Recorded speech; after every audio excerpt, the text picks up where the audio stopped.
Brought to you by Penguin.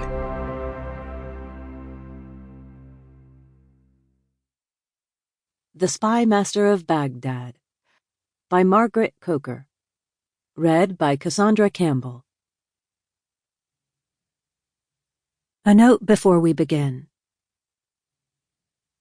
For notes on interviews and citations, as well as a bibliography, don't forget to download the accompanying enhancement PDF from your audiobook provider, or go directly to www.harpercollins.com/audio/The Spymaster of Baghdad.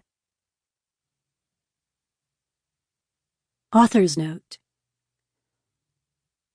From ancient Mesopotamia to modern times, military commanders and political leaders have praised the stealth, patience, and guile of spycraft when used in defense of their homelands and achieve military victories. During the recent wars fought in Iraq against al-Qaeda and the Islamic State, this conventional wisdom has never been more apt. In an era when national armies have the most technologically advanced weaponry in the world, killing terrorists is easy. Finding them is often the biggest challenge. Despite this, most of the books written about the disastrous U.S. invasion of the country in 2003 and its aftermath have been told through the lens of military officers, soldiers, and policymakers, and through their checkered attempts to stabilize the nation after the overthrow of Saddam Hussein, reform the Iraqi political system, and fight the militants who terrorized the nation and its fragile new government. These tales, often gripping and powerful accounts of how individual Army and Marine units fought, died, or survived their deployments, end in a common theme: how the political and security chaos created by the U.S. invasion fueled the radical Islamist propaganda espoused by al-Qaeda's founder Osama bin Laden and the group's first leader in Iraq, Abu Musab al-Zarqawi, as well as his successors. What most of these narratives leave out is the separate fight that raged in the shadows of the great military battles. The cloak-and-dagger work of spies to disrupt and dismantle the terror cells that were killing thousands of Iraqi civilians and American soldiers, and to capture the leaders who directed these evil acts. This omission is partially by design.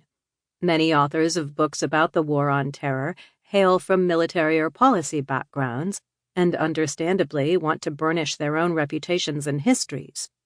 But also, this omission has to do with the nature of the intelligence world itself, where the best, most effective counterintelligence work can only be accomplished out of the spotlight.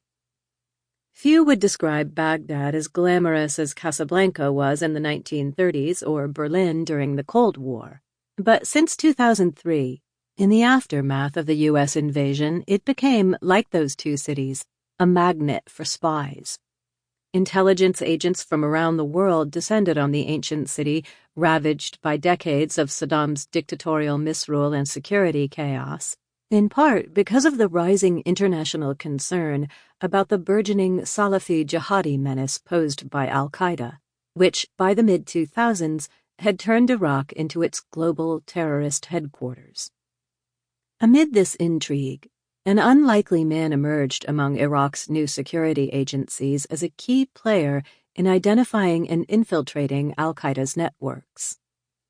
Abu Ali al-Basri had spent most of his adult life on the run from Saddam's secret police as part of the political opposition that had worked to bring down his dictatorial regime. Like most Iraqis, he had grown up reading the legends about his nation's glorious past as the cradle of civilizations. Ancient Arabs loved a thrilling spy tale, such as the legend of Gilgamesh, in which the heroic king kills his enemies thanks to ingenuity and espionage. Even the tales of the Prophet Muhammad describe how he sent undercover agents behind enemy lines to keep him and his followers safe from rival tribes. Abu Ali loved these stories of bravery and daring-do, but he never aspired to be a spy. His career as an intelligence professional began as a path to survival. During his years in the Iraqi underground, he honed an expertise in surveillance, cover stories, and dead drops, and especially for cultivating agents who might be in a position. Sample complete. Ready to continue?